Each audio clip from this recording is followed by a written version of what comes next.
So যুবকদের এই জিনিসটা খুব খারাপ লাগে, উদাসীনতার এই ব্যাপারটা। আল্লাহ সুবহানাহু ওয়া তাআলা কোরআনুল কারীমে বলছেন যে আফা হাসিবতুম আন্নামা খালাকনাকুম আবাসা, তোমরা কি মনে করেছো বা তোমরা কি মনে করেছিলে যে ওয়া আন্নাকুম ইলাইনা লা তুরজাউন, মানে তোমাদেরকে আল্লাহ অনর্থক সৃষ্টি করেছেন এবং তোমরা আল্লাহর কাছে ফিরে যাবে না, তোমাদেরকে আল্লাহ ফিরাই নেবে না, ওনার কাছে ফিরতে হবে না, তোমরা ভাবছো? মানে 20 বছর বয়স, তোমার ঘুম আসলে ঘুম আসে, 2 দিন জেগে থাকতে চাইলে জেগে থাকতে পারো, হ্যাঁ বল করতে পারো, ক্রিকেট খেলার সময় বল করতে পারো 60 কিলোমিটার বেগে, ফুটবলে কিক দিলে যে গোলকিপারে ধরে ওর হাত লাল হয়ে যায়, গরম হয়ে যায় তোমার কিকের পাওয়ারে, হ্যাঁ তুমি এক দৌড় দিয়ে বুলেটের গতিতে যায় হুন্ডার কাছে রেস দিতে পারো, সাইকেলের আগে দৌড়াইতে পারো, হ্যাঁ আস্তে করে লুকিয়ে থাকা জাম্প দিয়ে যায় বিড়াল ধরতে পারো, পাখি ধরতে পারো, হ্যাঁ রাতের 2টা বাজে কাউরে ভয় পাও না, প্রেমিকার ঘরের সামনে যায় শার্ট খুলা তুই বাইরে বিড়ালে ব্লেড দিয়ে হাত কেটে এলাম, এগুলো বলতে পারো, চ্যালেঞ্জ দিতে পারো। তুমি একটা কিছু না, হ্যাঁ তুমি একটা কিছু। মহিলা মেয়ে বয়স 15, 16, 18, 20, 22 বছর পর্যন্ত এত কিছু করে না।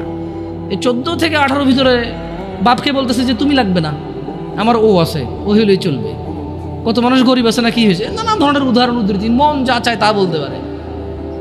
কেন এখনো জোয়ান যুবতী কোনো বিপদ চোখে দেখে নাই, যুবক যুবতী এখনো অভাব দরিদ্রতা চোখে দেখে নাই, বাপের ঘাড়ের উপরে খায়, যা খুশি তা করে, যেদিকে খুশি সেদিকে যায়, যা খুশি তা বলে। আল্লাহ বলছে যে আফা হাসিবতুম আন্নামা খালাকনাকুম আবাসা, তুমি যা খুশি তা করো, আমি তোমাকে তৌফিক দিছি, তাই বলে কি তুমি মনে করো আমি তোমাকে অনর্থক এমনি এমনি সৃষ্টি করছি? ওয়া আন্নাকুম ইলাইনা লা তুরজাউন, আর তোমাদেরকে কি আমি আল্লাহর কাছে ফিরে আনবো না আমি, এরকম ভাবো তোমরা? ইকতারাবা লিন-নাস হিসাবুহুম ওয়া হুম ফি গাফলাতিন মুরিদুন, মানুষের হিসেব নিকেশ মানে প্রবলেমটা কোথায়? প্রবলেম হচ্ছে আমাদের বিবেক বুদ্ধি কোন জায়গায় নামছে। আমরা অসুস্থ মানুষের ব্যাপারে বলি, দিব্যি বলি না রে প্রচুর অসুস্থ বা ইদানিং আর সুস্থ হয় না, এগুলো মারা যাবে। মানে আমাদের কাছে মনে হয়েছে মানুষ অসুস্থ হইলে মরে, আমরা কনফার্ম হয়ে গেছি মানুষ বুড়ো হইলে মরে, আমরা কনফার্ম হয়েছি মানুষ অ্যাক্সিডেন্ট হইলে মরে, আমরা কনফার্ম হয়েছি মানুষ অসুস্থ হইলে মরে, আমরা কনফার্ম হয়েছি মানুষ ক্রিটিক্যাল সিচুয়েশনে মরে। এমনি এমনি যে মরে যেতে পারি এটা আমরা মানে ইমানে রাখি না। এটা আমাদের কাছে মনে হয় যে মৃত্যুর একটা সিস্টেম আছে, মানে এটা আমি হব, জোয়ান হব, বুড়া হব, চুল দাড়ি পাকবে, তারপরে মরবো, আমি যে এনি টাইম মরে যেতে পারি এটা। আপনি দেখেন আমাদের মধ্যে যারা আমরা জোয়ান আছি, আমরা কিন্তু কেউ বলি না হায় রে ভাই যে কোনো সময় মারা যেতে পারি রে। আমরা সবসময় বলি যে আমার দাদা অনেক বুড়ো হয়ে গেছে, বাঁচবে না মনে হয়, আমার আম্মা আইসিইউতে দোয়া করেন ভাই বাঁচবে না মনে হয়, আপনার ভাবিটা ভাই বাচ্চা হওয়ার সময় মানে এক্সট্রা ব্লিডিং হচ্ছে, বাঁচবে না মনে হয়। ঠিক আছে ওগুলো ক্রিটিক্যাল সিচুয়েশন, কিন্তু এরকম হাসপাতালে গেলে যদি মানুষ মারা যাইতো তাহলে কেউ হাসপাতালে যেত না। তার মানে হাসপাতালের রেশিও কি 100 জন ঢোকে 30 জনও মারা যায় না। আমি ভুল বলছি?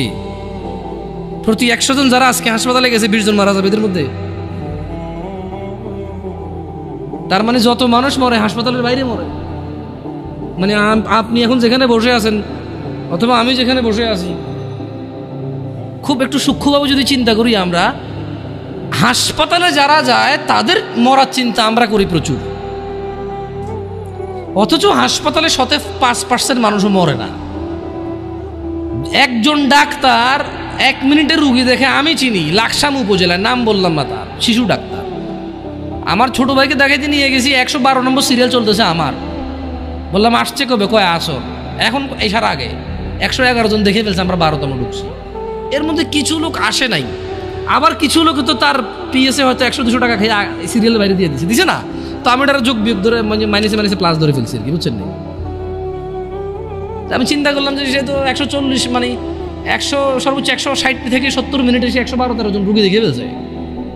তো ওর যদি গড় রেশিও করতে 1000 তো 2 জন মরতেছে না ওইখানে হাসপাতালে। একটা বিশাল হাসপাতাল, ভর্তি হইতে পারে রুগী 100 জন 150 জন, ওখানে কি ডেইলি 20 জন মারা যায়? বরঞ্চ সরকারি হাসপাতালগুলো ভয় পায় মারা যাবে বলে যে ঢাকা মেডিকেলে নিয়ে চলে যান, জানা যে ওখানে মারা গেলে কোনো সমস্যা নাই, দায়বদ্ধতা নাই তেমন, ডাক্তারদের জবাব দিতে নাই, সরকারি হাসপাতাল মরছে, রুগী ক্রিটিক্যাল ছিল মরছে, আর গরিব মানুষে যায় ওখানে, আমার মতো লোকেরা যায়। সো আমাদের উদাসীনতার মাত্রা কত নিচে মানে একটা মাত্রা থাকে না, ওই যে বলাতে শুনে না, ছি তুই এত নিচে নামবি ভাবিনি, এই টাইপের কি ভাবিনি, আমরা নিজেরাই ভাবিনি, ভাবতেছি না যে আমরা কত নিচে নামছি। অথচ আল্লাহ সুবহানাহু ওয়া তাআলা বলছেন ইকতারাবা লিন-নাসি হিসাব। আপনি বলতেছেন মরার কথা, আমি আর আপনি এখানে ডিসকাস করতেছি 2023 ডিসেম্বরের আজকে 1 তারিখ, রাইট? আজকের দিনে আমি আর আপনি ডিসকাশন করতেছি আমরা কেন মরার কথা ভাবি না, খালি অসুস্থ রোগী ভাবে, কিন্তু আল্লাহ মরার কথা না। আমার বাপ চাচা মরছে, দাদা মরছে, বাবা আদম আলাইহিস সালাম হতে সবাই মরছে, যারা ছিল, আমরা যারা আছি মরবো, আমাদের পরে যারা আসে তারা মরবে, কিয়ামত পর্যন্ত যত মানুষ আসবে সবকিছু নশ্বর, সবকিছু নষ্ট হয়ে যাবে, মরে যাবে, পৃথিবীতে চলে যাবে। কত দূরের কথা, অথচ আমি আর আপনি 2023 ডিসেম্বরে চিন্তা করতেছি, মরার কথা আলোচনা করতেছি, এটাই আমাদের বুঝে আসতেছে না। কোরআনুল কারীমে আল্লাহ তাআলা বলছে যে ইকতারাবা লিন-নাসি হিসাবুহুম ওয়া হুম ফি গাফলাতিন মু'রিদুন। আরে মরা তো দূরের কথা, মানুষ যে মরে যাবে, হাজার হাজার লক্ষ লক্ষ বছর পার হবে, হাসর হবে, ওর বিচারের দিন হবে, এটাই নাকি নিকটে। বলছে যে মানুষের হিসেব নিকেশের সময় আসন্ন, এই চলে আসতেছে, অথচ তারা ওহুম ফি গাফলাতিন মু'রিদুন, অথচ তারা উদাসীনতায় মুখ ফিরিয়ে রয়েছে। আপনি আর আমি বাঁচার স্বপ্ন দেখি, বুড়ো হয়ে মরবো এই প্ল্যান করি, আর আমরা মরে আমাদের পরের প্রজন্ম হাজার হাজার প্রজন্ম মরে যাবে, জন্ম হবে, বেঁচে থাকবে 60, 70, 100 বছর বাঁচবে, সব কিছুর পরেও এই সব কিছু মিলিয়ে আল্লাহ বলতেছে যে আর এদের হিসেবের সময় তো চলে আসছে, এই চলে আসতেছে, অথচ এরা এখন উদাসীনতা। আপনাদের মনে হয়েছে কি কিয়ামত ঈসা আলাইহিস সালাম আসবে, তারপরে মানুষ ওপেন কুকুর বিড়ালের মতো রাস্তাঘাটে জানা করবে, মানুষ পশুর মতো আচরণ করবে, মানুষের আল্লাহ নাম ডাকার মতো লোক থাকবে না, তারপরে কিয়ামত হবে? এটা তো ঠিক কথা, এটা তো সমষ্টিগত কিয়ামত, মানে এরপর আর কোনো কিছু অবশিষ্ট থাকবে না। এরপরে কি, যখন ওই কিয়ামত হবে তখন আর কোনো কিছু কি অবশিষ্ট থাকবে না, কিন্তু যে ব্যক্তি যেদিন মারা যায় তার কিয়ামত তখন শুরু হয়ে গেছে। কথা বুঝতে পারি নাই? যে লোক মারা গেছে ও কি ওই ধ্বংস দেখবে? ও তো ধ্বংস হয়ে গেছে, শেষ। যে যখন মারা যায় তার কিয়ামত তখন। আর যেটা আল্লাহ তাআলা যেটাকে বলছে ইযা যুলজিলাতিল আরদু জিলজালাহা, যখন পৃথিবী প্রবল কম্পনে প্রকম্পিত হবে, ওটা তো সবাই কম্পিত হবে। কেমন? আচ্ছা, তো যুবকদের বা যুবতীদের উদাসীনতার মাত্রা এত নিচে যে শুধু বড়রা মুরব্বীরাই মরবে, ওরা মরবে এটা মনে করে না। অনেক সময় বলে যে এখানে মা বাপের খুব বড় একটা বাজে ভূমিকা থাকে। কেমন? আমি বড় অবাক হলাম, আমার কাছে মেসেজ আসে ছেলেপেলের যে আমি কলেজে পড়ি, স্কুলে পড়ি, ভর্তি হয়েছি, দাড়িটা রাখার আমার খুব ইচ্ছা। আমি, কেউ বলে হুজুরদের, কেউ বলে আলেমদের, কেউ বলে শেখদের, যে যার মতো করে বলতে পারে, বলে যে আমি ওয়াজ মাহফিল কিছু লেকচার শুনি, দাড়ি রাখার এত প্রবল ইচ্ছা আমার, এত শখ, আমি দাড়ি কাটবো না। কিন্তু বলছে যে হুজুর আমার দাদা, দাদু, আব্বা আর আম্মা, একটা পরিবার এত জঘন্য হলে কিভাবে হবে? একজন দুজন না হয়, দাদা, বাপ, দাদা, দাদি, মা, মানে কি? আমি ওই দাদাকে বলতে চাই, তোমার বাপে মুজরা করে নাই, তোমার ঘরে টেলিভিশন ছিল না, প্রযুক্তি ছিল না, তোমারই এখন দাড়ি রাখতে মন চায় না। তুমি তোমার নাতি কি আর ছেলেকে যে দাড়ি রাখতে দিচ্ছ না, পর্দা করাচ্ছ না মেয়েদেরকে, তো যাদেরকে রেখে পৃথিবীতে চলে যাবো ওরা তো ন্যাংটা হাঁটবে গো, ন্যাংটা হাঁটবে ওরা। তুমি বলছো যে একটু ঢাকো নাহলে শরম, হ্যাঁ, ওরা ন্যাংটা হেঁটে বলবে সাহসের ব্যাপার, পর্দা হলো মনে। তুমি বলতেছো যে পর্দা হাত পা সব ঢেকে চলাকে বলে না, মনের পর্দা, তো ওরা এটাকে পুরো অ্যাপ্লাই করে ফেলবে। এটা আফসোসজনক কথা। কেমন? মানে একটা পরিবারের বাপ যদি বলে ছেলেকে দাড়ি কাটতে, ছি ছি ছি ছি ছি, এটা ঠিক এরকমই তো যে কেউ কোনো বাপ তার ছেলেকে বলতেছে তোমার বোনকে বিয়ে করো। হ্যাঁ, এই এতক্ষণ এটা দাড়ি কাটার কথা বলছে, নাউজুবিল্লাহ বলে না, অথচ দুটি আল্লাহর বিধান। মানে ব্যাপারটা হয়ে গেছে কি, মহিলা তার স্বামীকে বলতেছে তুমি ভালো হও, প্লিজ তুমি ভালো হও। তো ভালো কীভাবে হবো আমি? তুমি না সিগারেট খেও না, ওকে খাইলাম না। তুমি না অন্য মেয়েদের সাথে কথা বলবো না, হ্যাঁ বললাম না। তো তুমি না নামাজ পড়ো, হ্যাঁ পড়লাম। তা আমি বিয়ে করবো না? না। আরে বেটা, নামাজ পড়তে আল্লাহ বলছে, বিয়ে করতে আল্লাহ বলে নাই? বিধান দুটা কি দুজনে দিছে নাকি? না না, আমি ইনফ্লুয়েন্স করতেছি না, আমি নিজেই একটা করছি, আলহামদুলিল্লাহ। কঠিন রে, কঠিন, খুব কঠিন। যাই হোক, বলা অনেক সহজ, করা অনেক কঠিন। কেমন? যাই হোক, আল্লাহ ইল্লা মাশা আল্লাহ। তো মানে ইসলামের বিধানটা কেমন? বাপ মা বলতেছে যে বেকার থাকিও না, বেকারকে ইসলামও পছন্দ করে না। কিন্তু ইসলাম কি ঘুষ অ্যালাউড করে? সুদ অ্যালাউড করে? হারাম সিগারেট বিক্রি করার কোম্পানিতে কাজ করা ইনকামকে অ্যালাউড করে? সুদি ব্যাংকে চাকরি করে টাকাকে ইসলাম অ্যালাউ করে? মা বাপ বলে যে বেকার থাকিও না, ইসলাম পছন্দ করে, মুসলিমরা বেকার থাকতে নাই। কিন্তু এই মা বাপই টাকা ইনকাম হলে আবার ওই যে ইসলামের দোহাই দিয়ে ওকে চাকরি করতে বলে, ওই ইসলামের দোহাই দিয়ে আর উপার্জনটা হালাল নাকি হারাম এটার পরামর্শ দেয় না। হইলে হইল ইনকাম। আপনি আরেকটা বিয়ে করবেন, এটা তো অনেক দূরের কথা। আপনি ঘুষ খান, সুদ খান, ডাকাতি করেন, টেন্ডারবাজি করেন, চাঁদাবাজি করেন, দুর্নীতি করেন, আপনার বউ কিচ্ছু বলবেন আপনাকে খারাপ। খালি অপরাধের মধ্যে একটা অন্য মহিলার সাথে কথা বলেন, তারপরে দেখেন আপনার অপরাধ কি। আপনি ঘুষ খান, জুয়া খেলেন, মানে আপনি না, নেশাটাকে ওরা অপরাধ হিসাবে রাখে, কারণ নেশা খায় ঘুষাঘুষি লাগে যায়, তো প্রবলেম। আবার টাকা নষ্ট হয়, তো বুঝেন নাই? মহিলা বড় ভিন্ন জিনিস, সুবহানাল্লাহ। আমি মহিলাদের চরিত্রে হতবাক হই, আমি মহিলাদের চরিত্রে হতবাক হই, নির্বাক হই। কিভাবে? যে ও ঘুষ, দুর্নীতি, চাঁদাবাজি, টেন্ডারবাজি, মিথ্যা কথা, মারামারি, কোনো কিছুকে স্বামীর বদনাম মনে করে না।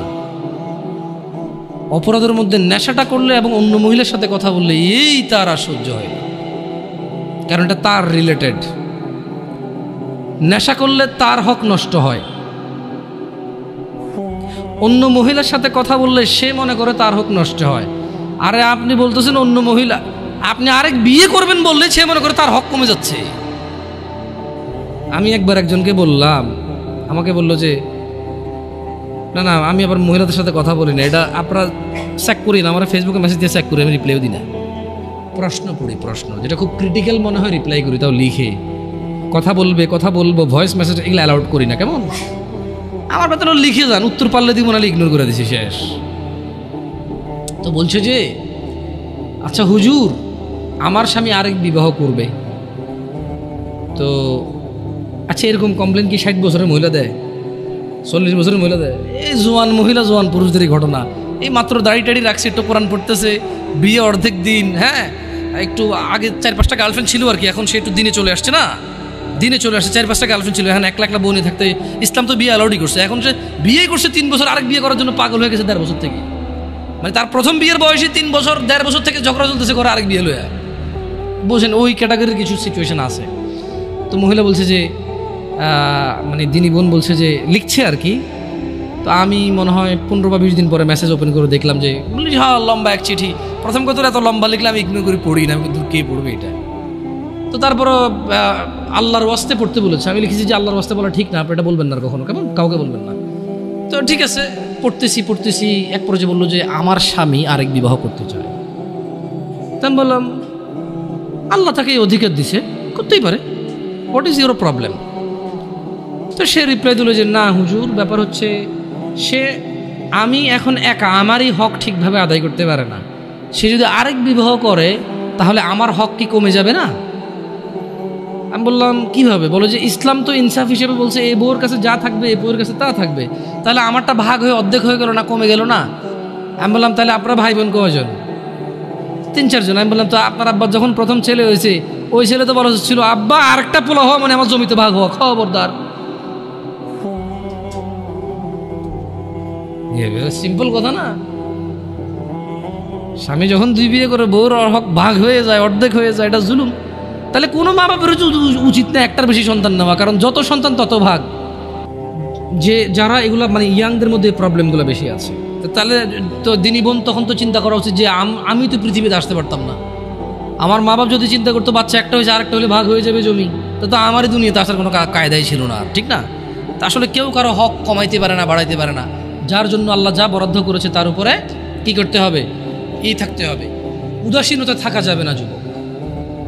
যুবকদের উদাসীনতার মধ্যে ছেলেদের প্রবণতা। আচ্ছা মহিলাদের কথা বললাম, পরে আবার আমি দেখছি কিছু ইউটিউব চ্যানেলে যাওয়ার পরে মহিলারা পুরো খেপে যায়, বলে উনি একতরফা কথা বলছে।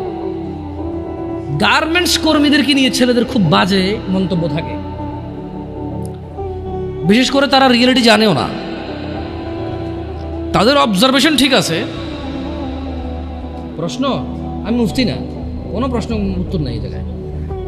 আচ্ছা, আপনারা জাজ করবেন, এটা আমি আপনাদের অনুরোধ করবো। আপনারা নাহলে ধ্বংস হয়ে যাবেন, আপনাদের উপায় থাকবে না। নাইলে খবরদার যাকে তাকে প্রশ্ন করবেন না। আমি যাকে তাকের মধ্যে পড়ি, মানুষ বলে না যেই সেই, আমি যেই সেই।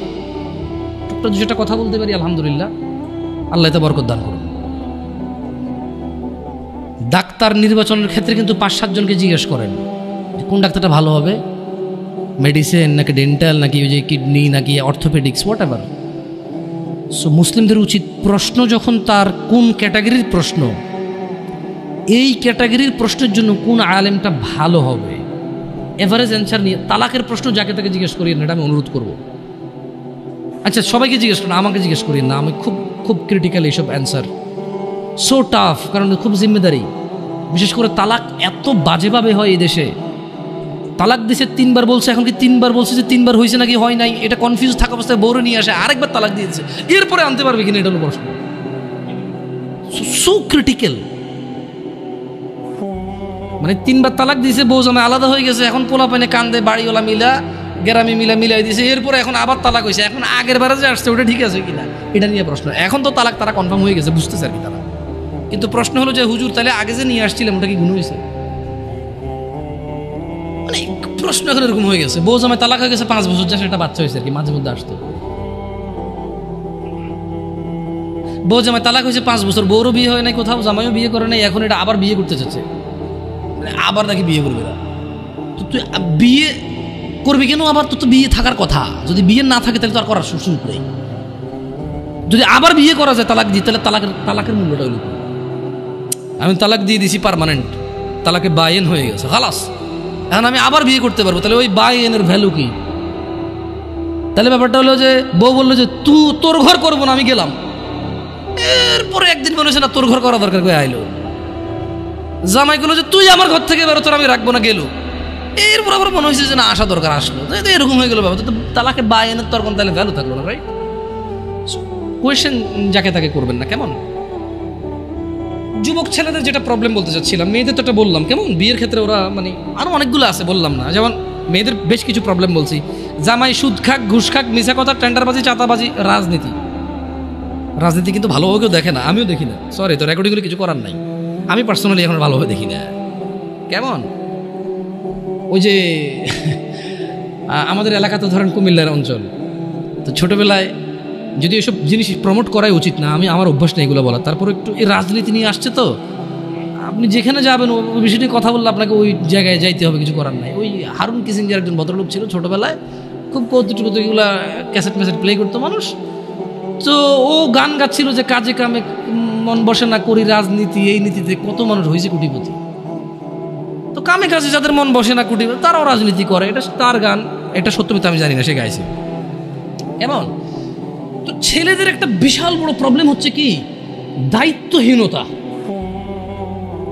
উদাসীনতার সবচাইতে খারাপ সিচুয়েশনটা ওদের ভিতরে সবচাইতে বেশি দেখা যায়, দায়িত্বহীনতা। ইভেন যুবককে যদি তার মা বলে 1 কেজি চাল নিয়ে আসো, সে বলছে পারবো না, ভাইকে পাঠাও, অমুককে পাঠাও। আমি সর্বনিম্নটা দিয়ে বললাম আপনাকে, শহরে তো আপনারা অনলাইনে অর্ডার করেন, এই করেন, সেই করেন, গ্রামের কথা বললাম আপনাকে।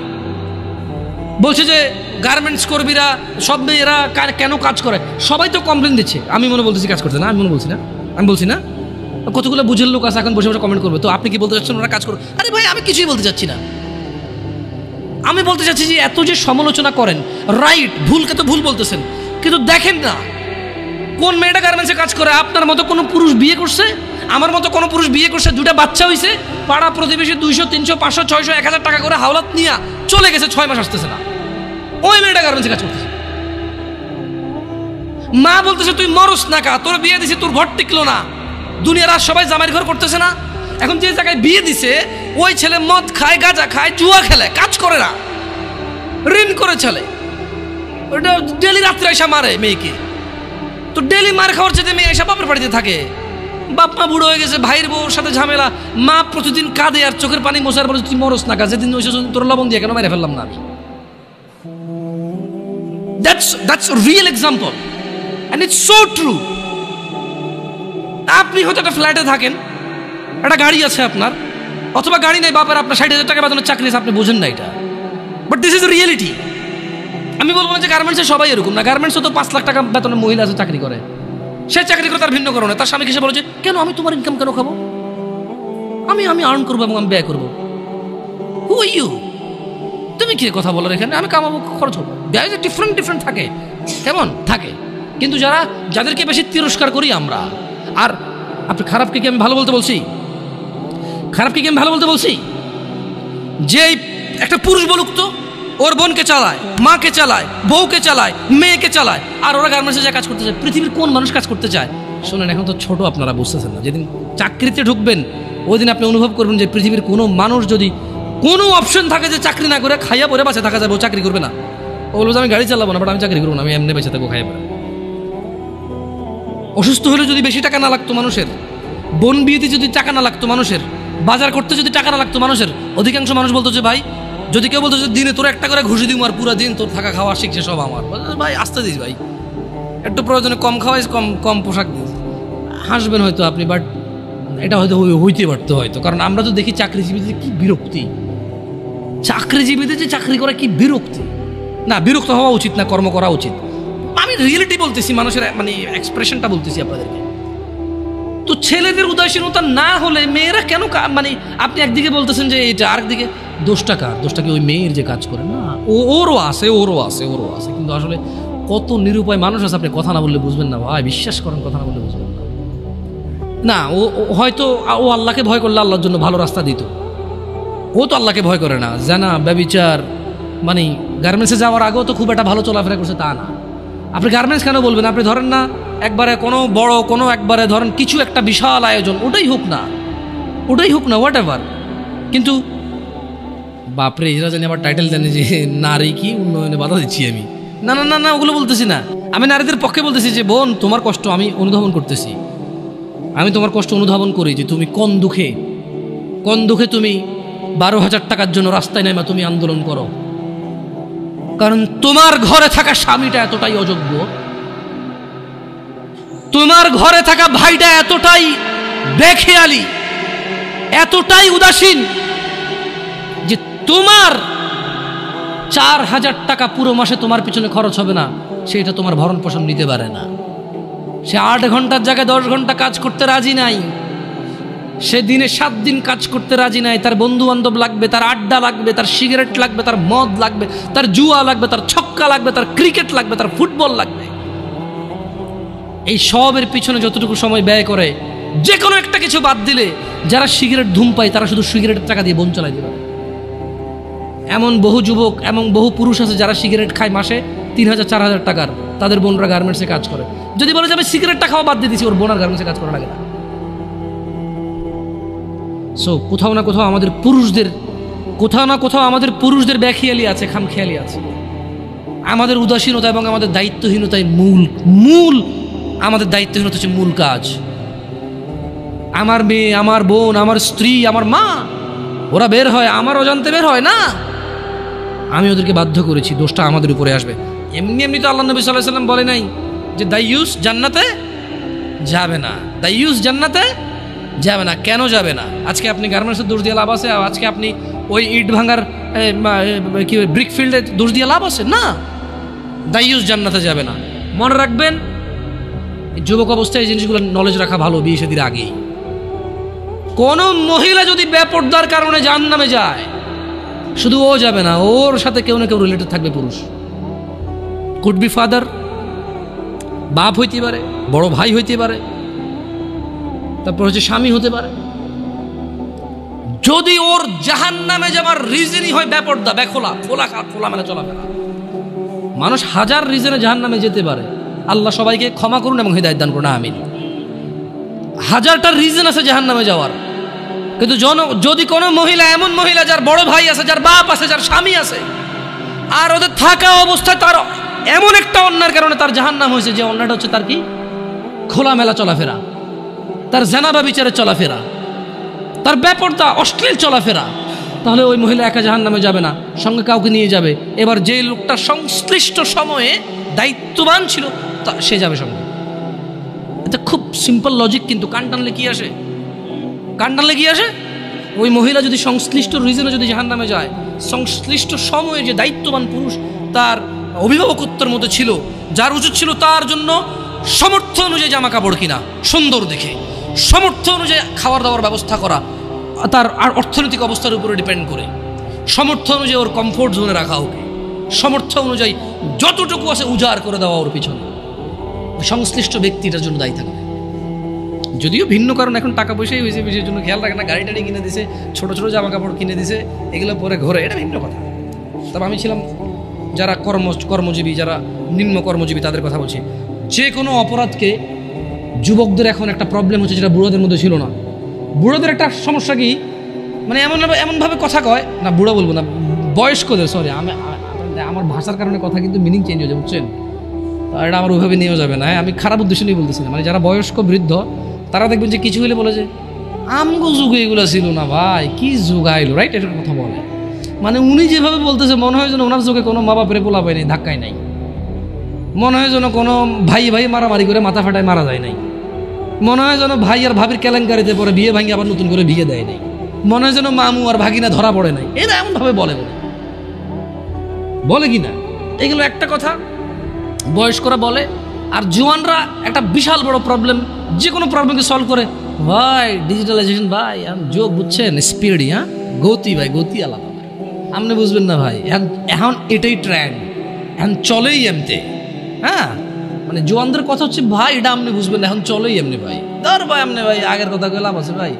হ্যাঁ, আপনি ওরা যাই বলেন, আপনি বলবো যে আগের কথা কয়ে লাভ আছে। আর বয়স্ক লোকে যে অপরাধী দেখে এমন একটা ভাব করে মানুষজন আগে ছিল না, ছিল, বাট প্রচার কম হয়েছে, আচ্ছা অবশ্য যে কোনো অপরাধ প্রচার হয়ে গেলে অপরাধ বড় অপরাধ, এটাই বাস্তব কথা। দেখেন, আউযু বিল্লাহি মিনাশ শাইতানির রাজিম, যে কোনো অপরাধকে আধুনিকতার কথা বলে সে মানে করা যাবে না, ইগনোর করা যাবে না। কেন? বালিল ইনসানু আলা নাফসিহি বাসীরা, আল্লাহ সুবহানাহু ওয়া তাআলা বলছে যে বরং মানুষ নানা অজুহাতের অবতারণা করে। কেমন? ওয়ালাউ আলকা, বালিল ইনসানু আলা নাফসিহি বাসীরা, বরং মানুষ নিজের সম্পর্কে সে নিজেই সম্যক অবগত। কেমন? ওয়ালাউ আলকা মাআযীরা, যদিও সে নানা অজুহাতের অবতারণা করে। এখন মুরব্বীর অজুহাত হচ্ছে যে কি যুগ আইছে, আর জোয়ানের অজুহাত হচ্ছে যে ভাই যুগ আগেরটা নাই, এখন আর আগের যুগ বাগে খাইছে। জোয়ানের যে কোনো প্রবলেম ও বলে আগের যুগ বাগে খাইছে, আর মুরব্বীর যে কোনো প্রবলেম ও বলে যে আরে কি যৌবনা আইলো। কিন্তু ওই অপরাধ কিন্তু ওনার ছেলেই লিপ্ত, ওনার নাতেই লিপ্ত। আপনি গ্রাম অঞ্চলে, শহরে তো আসলে ওইটা নাই বলে লাভ নাই। গ্রামে তো মনে করেন সবার ঘরে টিভি আছে, কিন্তু আবার ওই যে প্রত্যেকটা দোকানের মোড়ে মোড়ে একটা করে দোকান আছে, চা, বেশ কিছু দোকান আছে যেখানে চা পরোটা, বিশেষ করে সারাদিন 24 ঘন্টা চাটাই চলে ননস্টপ। আর সকালে পরোটা বানায়, বিকেলে পুরি বা কেউ সিঙ্গারা বানায়, আর ডিফারেন্ট কেউ সেমাই রান্না করে, কেউ সুজি পায়েস, মানে কেউ হালুয়া বানায়, এভাবে এটা দিয়ে চলে। তো ওই দোকানগুলোতে টেলিভিশনে সারাদিন যেই যুগে যেই গান বাজনা সিনেমা ছিল ওই যুগে ওইটাই চালাইছে, ওরা পিছাই নেই। যদি বাংলাদেশ সরকার মানে আমাকে কখনো প্রশ্ন করে যে কারা ডিজিটালাইজেশনের সর্বোত্তম ব্যবহার করছে, মানে সবার আগে এবং পুঙ্খানুপুঙ্খু, আমি বলবো যে গ্রামের চা দোকানগুলো। যেই যুগে যেই সিনেমা যতটুক খুইলা মেলা নাচছে, ওই যুগে ওই সিনেমা, ওই গান, ওগুলোই ওরা চালাইছে ওদের টিভিতে। ওরা কোনোদিন ভাই সবার আগে ভাই চালাই দিত। বাপ দোকানদারি করে, ছেলে দোকানদারি করে, বাপ ছেলে দুজনের সামনে এইসব গান বাজনা। আর আপনাকে একটা কথা বলি, ওই দোকানের অধিকাংশ কাস্টমার কারা জানেন? যারা বসে বসে সিনেমা নাটক দেখে, অধিকাংশ 30-35 প্লাস মানুষ। কেন? 40 প্লাস 50 প্লাসই বেশি। কেন? 40-50 প্লাসই বেশি মানুষ। কেন? ছেলে বিদেশ আছে, টাকা পাঠায়, বাপে কাজ করে না এখন, আর আগে হাল চেষ্টা করতো, রাইট? তো এখন ওখানে জোয়ানদের সিরিয়াল কম কেন? কারণ মুরব্বী আছে তো ঢুকতে পারে না। এটা তো শহর না যে আবে তুই কেঠা, এটা তো গ্রাম, তো তুই কেঠা বলে ঘুষে না ভাঙে তুই, আমি কে মানি? ওখানে একটা এখনো হিসেব চলে যে অমুক চাস্তো চাষা, জ্যাঠতো চাষা, দাদার ভাইয়ের ভাই, দাদার শালার মামু, রিলেশন ওখানে খুব এফেক্ট আনে রাখে, বুঝছেন? আপনি জোয়ান মানুষ দোকানে ঢুকে কয়ে দেবেন যে ও বসে রয়েছে কেন, ওই বেটা সিগারেট খাইব আর টিভি দেখবো, আর আপনি যখন ঢুকে বসবেন পোলাটা কার রে, চরম বেয়াদব হয়েছে। আমগো যখন তো আমরা মুরব্বী দেখলে জুতো হাত বকুলের নিয়ে চলে আসছি, এতে দেখি আমি যে চেয়ারে টিভি চাই, জিনিস কিন্তু একটাই, দুজনে চাইতেছে, কিন্তু ও ছোট তো চাইলে সমস্যা, বড়রা চাইলে সমস্যা নেই। এটা কিরকম, ছেলে যখন বাপের সামনে সিগারেট খায়, বড় বেয়াদব, ও আমার সামনে সিগারেট খায়। বাপে যখন ছেলের সামনে সিগারেট খায়, ইটস টোটালি ফাইন। কাজ কয়টা? কাজ কয়টা? বাপের জন্য আর ছেলের জন্য কি এক হইল? না না, এখন আবার কিছু লোক উদাহরণ দেব, আপনি বাপ্পাটাকে কি এক মনে করেন?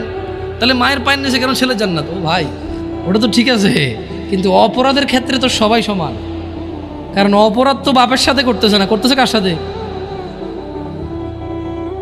তো এই হলো যে মানে আমাদের ধরেন আধুনিকতা বলে মিথ্যা সান্ত্বনা দিয়ে সব কিছুকে উড়িয়ে দেওয়া। আল্লাহ সুবহানাহু ওয়া তাআলা কোরআনুল কারীমে, আপনারা এই ওয়াল আদিয়াতি দবহা সূরাটা পারেন কেউ? এই ওয়াল আদিয়াতি দবহা মানে এই সূরার মধ্যে খুব সুন্দর একটা আয়াত আছে। আমি প্রায় যখন মাগরিবের নামাজে এই সূরাটা পড়ি, আমার মানে সুবহানাল্লাহ, নিজেকে নিজে দাওয়াত দেওয়া হয়, নিজের ব্যাপারে নিজের উদাসীনতাগুলো ধরা পড়ে। কেন? ওখানে আল্লাহ তাআলা বলছে যে আউযু বিল্লাহি মিনাশ শাইতানির রাজীম, ইন্নাল ইনসানা লিরাব্বিহি লাকানুদ, নিশ্চয়ই মানুষ তার রবের প্রতি বড়ই অকৃতজ্ঞ। আল্লাহ স্বীকৃতি দিচ্ছে, আল্লাহ স্টেটমেন্ট দিচ্ছে, আল্লাহ ঘোষণা দিচ্ছে, আল্লাহ জানিয়ে দিচ্ছে মানুষকে মানুষের স্বভাব চরিত্র। ইন্নাল ইনসান, নিশ্চয়ই মানুষ, লিরব্বিহি, তার রবের প্রতি, লাকানুদ, বড়ই অকৃতজ্ঞ, ওয়া ইন্নাহু আলা যালিকা লাশাহীদ, এবং সে যে অকৃতজ্ঞ তার রবের প্রতি, এই কর্মে সে নিজেই সাক্ষী। তো অকৃতজ্ঞ অনেকগুলো কারণের মধ্যে ছোট্ট একটা কারণ হিসেবে আল্লাহ বলছে যে ওয়া ইন্নাহু, সে তার রবের প্রতি তো খুব অকৃতজ্ঞ এবং এর জন্য সে নিজেই তার সাক্ষী। সে অকৃতজ্ঞ তো করে ওয়া ইন্নাহু, আর সে ওয়া ইন্নাহু লিহুব্বিল খায়রি লাশাদীদ, আর ধন সম্পদের প্রতি অবশ্যই সে খুব আসক্ত। আফালা ইয়ালাম, সে কি জানে না? ইযা বু'সিরা মা ফিল কুবুর, যখন কবরে যা কিছু আছে সেগুলোকে উত্থিত করা হবে, উত্থান করা হবে, উপস্থিত করা হবে। ইন্নাল ইনসানা লিরাব্বিহি লাকানুদ, নিশ্চয়ই মানুষ তার রবের প্রতি অকৃতজ্ঞ, মহিলা এবং পুরুষ উভয়কে এখানে বলছে। ওয়া ইন্নাহু আলা যালিকা লাশাহীদ, আর নিশ্চয়ই এই কাজে সে নিজেই সাক্ষী। ওয়া ইন্নাহু লিহুব্বিল খায়রি লাশাদীদ, ধন সম্পদ জমিয়ে রাখতে সে খুবই আসক্ত, খুবই আসক্ত। সে কি জানে না? আফালা ইয়ালাম, সে কি জানে না? ইযা বু'সিরা মা ফিল কুবুর, যখন কবরের ভিতরে যা আছে তা উত্থিত করা হবে, এটা কি সে জানে না? আমরা কি জানি না আমরা মরব? বাট আমরা তো তখন জানি না। যখন আমরা ধন সম্পদে খুব আসক্ত হয়ে যাই, যখন আমরা ছেলে সন্তানে খুব আসক্ত হয়ে যাই, তখন তো আমরা এটা মাথায় রাখি না। হারাম হালাল, আল্লাহ এবং মানুষের, আমার কাজ আর আল্লাহর কাজ, তখন তো আমরা ইম্পর্টেন্সটা দিতে পারি না। সত্য থেকে বিমুখ হওয়া অন্যতম একটি কারণ যুবকদেরকে বেখেয়ালি করে রেখেছে। আল্লাহ তাআলা কোরআনুল কারীমে বলছেন, ওয়ামান আযলামু মিম্মান যুক্কিরা বিআয়াতি রাব্বিহ, আর তার চেয়ে অধিক জালেম কে হতে পারে? আর তার চেয়ে অধিক জালেম কে হতে পারে? বিআয়াতি রাব্বিহ, যাকে তার রবের আয়াত সমূহ সম্পর্কে স্মরণ করিয়ে দেওয়া হয়েছে। ফাআরাদা আনহা ওয়া নাসিয়া মা কদ্দামাত ইয়াদাহ, অতঃপর সে তা থেকে মুখ ফিরিয়ে নিয়েছে, বিমুখ হয়েছে এবং সে ভুলে গিয়েছে। ইন্না জাআলনা আলা কুলুবিহিম আকিন্নাহ আন ইয়াফকাহুহু ওয়া ফি আযানিহিম ওয়াকরা ওয়া ইন তাদউহুম ইলাল হুদা ফালান ইয়াহতাদু ইযান আবাদা। আর তার চেয়ে অধিক জালেম কে হতে পারে, যাকে তার রবের আয়াত সমূহ সম্পর্কে স্মরণ করিয়ে দেওয়া হয়েছে, অতঃপর সে তা থেকে মুখ ফিরিয়ে নিয়েছে এবং সে ভুলে গিয়েছে, তার দু হাত পেশ করেছে। নিশ্চয়ই আমরা আল্লাহ বলছেন তাদের অন্তরের উপর আবরণ দিয়েছি যেন তারা কোরআন বুঝতে না পারে, এবং তাদের কোনো বধিরতাও তাদের কানে বধিরতাও এঁটে দিয়েছি। আর আপনি ও মুহাম্মদ সাল্লাল্লাহু আলাইহি সাল্লাম তাদেরকে সৎ পথে ডাকলেও তারা কখনো সৎ পথে আসবে না। তার মানে যখন মানুষ জুলুম করে, জুলমের সর্বোচ্চ পর্যায়ে চলে যায়, তখন তার জন্য দুর্ভাগ্য আল্লাহ তার হৃদয়কে আবরণ দিয়ে ঢেকে দেয়। খবরদার যুবক ভাইরা আমার, জানা ব্যভিচার, গান বাজনা, নেশা, এটাই তো তোমাদের মূল প্রবলেম এখন। আই ডোন্ট নো, আমি জানি না তোমাকে কিভাবে এটাকে রিমুভ করব। ওয়াল্লাহি আমি কোনো মন্ত্র জানি না, আমি কোনো তন্ত্র জানি না। এই পৃথিবীতে কে এমন মন্ত্র জানে, তন্ত্র জানে, তাও আমি জানি না। আমার কাছে এমন কোনো ঔষধ নেই যেটা জাড়িবুটি বা আধুনিক মেডিকেল সায়েন্সের উন্নতিতে তারা এমন কিছু আবিষ্কার করেছে যে বড়ি বা ট্যাবলেট তোমাকে আমি দিব বা সিরাপ দিব তোমাকে আমি, তুমি খাবা, জানা, নেশা, এগুলো থেকে তুমি মুক্ত হবা। আমার জানা নাই। তোমাকে একটাই জিনিস, বোন আমার, তোমার বয়স মাত্র 12, কেন তুমি কারো বিছানায় চলে যাচ্ছ? ওয়াই? তুমি দেখো না তোমার বড় বোন প্রেম করেছে 3টা, বিয়ে কারো সাথে হয়নি? শিক্ষা নাও ওখান থেকে। বোন আমার, তুমি দেখো না তোমার বোনের কি প্রবলেম, তার স্বামীটা আরেক মহিলার সাথে সময় কাটায়, তাকে সময় দেয় না। তুমি যে আরেকজন পুরুষের সাথে সময় দিচ্ছ, ওরও তো স্ত্রী আছে।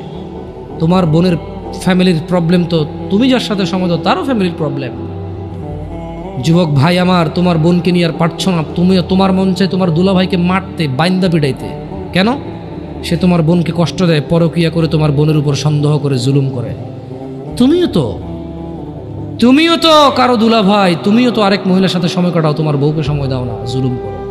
তোমার শালারও তো মন চায়, তোমার সম্বন্ধী শ্বশুরও তো মন চায় জামাই বা দুলাভাইয়ের পিটাই ধরে কতক্ষণ। কেন এভাবে বিচার করো না যুবক? বোন আমার, তোমার বয়স মাত্র 14, মাত্র। তুমি এই বয়সে সিগারেট খাওয়া শুরু করে দিছ, আফসোস বোন আমার। আর তুমি তোমার এই নাজুক, এই মহামূল্যবান, ইজ্জতদার তোমার শরীরকে আল্লাহ কত মূল্যায়ন করছে। তুমি জাহান্নামে গেলে তোমার বাপ জাহান্নামে যাবে, ভাবা যায়? মানে তুমি তোমার বাপের কান, তুমি তোমার ভাইয়ের কান, তুমি তোমার স্বামীর কান, ওরা হলো মাথা। আচ্ছা, তুমি হলা মাথা, ওরা হলো কান। তুমি হলা মাথা, ওরা হলো কান। তোমাকে আল্লাহ কত মূল্য দিছে। কারো মাথার মধ্যে যদি কেউ বাড়ি দেও, কি বাঁচবে? বাঁচবে না। যত বড় ডাক্তার, কবিরাজ, যত উন্নত চিকিৎসায় নিয়ে যাক, যদি ওর মাথা ফেটে চৌচির করে দেয়, মস্তিষ্ক বেরিয়ে যায়, ওর বাঁচার চান্সেস কতটুকু আছে, কতক্ষণ আছে? তোমাকে, তোমার এই ছোট্ট 3.5 হাত বডিকে আল্লাহ কত ইজ্জত দিছে, কত সম্মান দিছে। যদি কেউ তোমাকে জোর করে জেনা করে, তাকে, সে যদি বিবাহিত হয়, তাকে জুমা মসজিদের সামনে অথবা মহাসমাবেশে প্রকাশ্যে কোমর পর্যন্ত গেড়ে পাথর মেরে মেরে মেরে ফেলতে হবে। কেন? সে তোমার গায়ে হাত দিয়েছে। তোমার ইজ্জত আবরু কত উপরে। তুমি কি আর আল্লাহর সৃষ্টি জাতা? আল্লাহর সৃষ্টি বনি আদম, ওয়ালাকাদ কাররামনা বনি আদম। আল্লাহ সুবহানাহু ওয়া তাআলা বলছে যে আমি বনি আদমকে কারাম করেছি, ওদেরকে আমি সম্মানিত করেছি। ওই সম্মানিত সম্প্রদায়ের সবচাইতে মূল্যবান তুমি। তোমার ব্যাপারে এই যে মানুষগুলো, এই যে পুরুষগুলো, আদম আলাইহিস সালাম ওনার উম্মতের নবী ছিল, কিন্তু মুহাম্মদ রাসূলুল্লাহ সাল্লাল্লাহু আলাইহি সাল্লামের উম্মত যত পুরুষ, এইবার সে রাজা মহারাজা, এইবার সে কিছু একটা, সে যদি পুরুষ হয়, সে যদি মুসলিম মনে করে নিজেকে, তাকে তার রাসূলটাকে বলছে, এই আমার উম্মত যদি তুই নিজেকে মনে করিস, তবে শোন, একজন উত্তম নেক সৎ স্ত্রী দুনিয়াতে যা আসে এর চাইতে বেশি মূল্যবান। তার মানে ওই যে পুরুষ তার কাছে মূল্যবান, যেই পুরুষের কাছে নেক স্ত্রী নেই সেই পৃথিবীতে ধনী হতে পারবে না। ধন সম্পদ, ধনী দরিদ্র তো কিছুটা কাউন্ট হয়। স্বর্ণ আছে এত ভরি, রূপা আছে এত ভরি, জমি আছে এত বিঘা, গাড়ি আছে এতটা, ব্যাংকে টাকা আছে এতটুকু, কোম্পানির মালিক হলো 10,000 বিলিয়ন ডলার, কোম্পানির প্রাইস 2,000 কোটি টাকা কোম্পানির প্রাইস। এভাবেই তো ধনী দরিদ্র বিল গেটস, ওই যে কি কয় এটাকে, কি আছে আম্বানি টাম্বানি, এভাবেই তো ধনী দরিদ্র হিসাব, রাইট? কিন্তু যার কাছে যেদিন বিচার হবে কে ধনী ছিল কে দরিদ্র ছিল, সেদিন যার কাছে ন্যাক স্ত্রী থাকবে না সে ধনীদের লিস্টে আসতে পারবে না। একজনের কাছে যদি পুরো পৃথিবী আর পৃথিবীতে যা আছে, একজনের কাছে যদি পুরো পৃথিবী আর পৃথিবীতে যা আছে সব কিছু থাকে, ন্যাক স্ত্রী না থাকে, আরেকজনের কাছে যদি শুধু ন্যাক স্ত্রী থাকে, এটা বলে প্রমাণ হয় যে ন্যাক স্ত্রী, তাহলে ইসলাম ওকে ধনী বলে, একে দরিদ্র বলে, কি মিসকিন বলে। বেচারা, ও তো লাইফে সুখী না, ও কি বেচারা, আহা ওর যে মিসকিন বেচারা।